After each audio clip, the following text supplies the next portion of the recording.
So, good evening to our clinical instructor. I am John Tomas. And I'll be from SN3-2 and I'll be performing the recorded return demonstration for the assessment of the triceps. So, may I start na po? Okay po. Thank you po, sir. So, for the first thing that we should be doing in this assessment, we should know what is the purpose. So, the purpose of this assessment is that we should examine or to examine the function of the spinal cord level C7 and C8. And then after that, we will go to the assessment.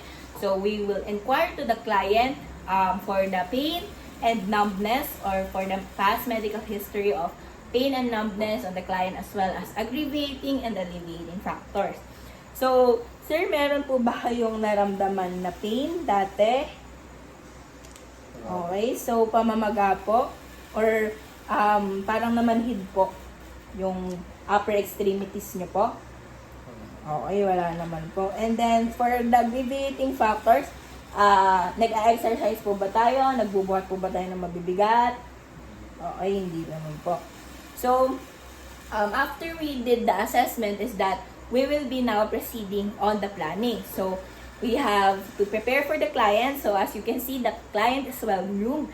And we have to prepare for the materials, which is the percussion hammer. So, I'll just improvise an umbrella for that. And then, right after that, we have to proceed on the procedure.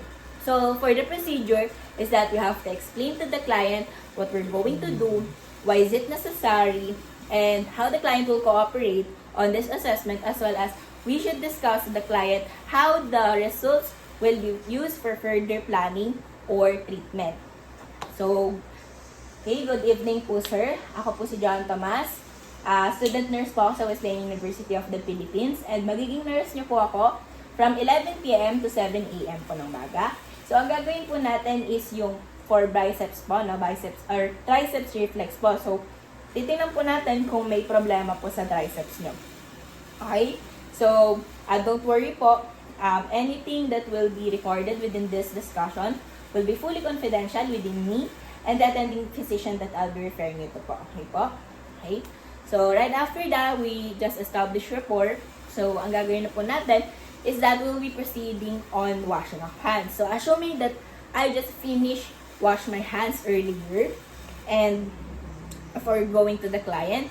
So, also, that is to prevent the spread of microorganisms and to observe appropriate infection control procedures. Then, right after that is we will be providing clients privacy.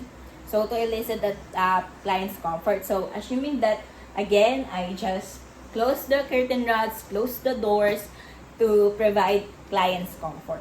And then, right after that, we have to proceed to the procedure itself.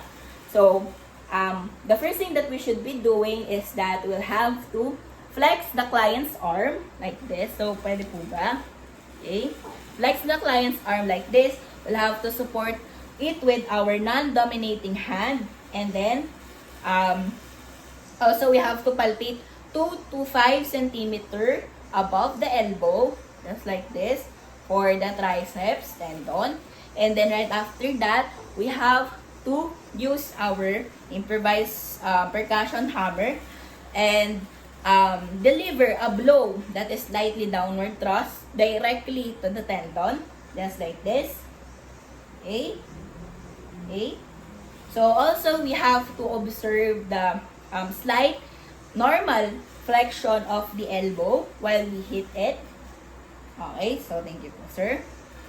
So, right after that, we have, again, we should secure to the client or secure the client's comfort and safety, document all the findings, and then, of course, we have to, for the evaluation, is that we have to first, the first thing that we should be doing is that we have to follow the procedures and describe the response reflex based on the grading or the scale of grading response reflex. And then lastly, we have also to refer any deviations from normal to the physician. So, thank you po, sir, and God bless.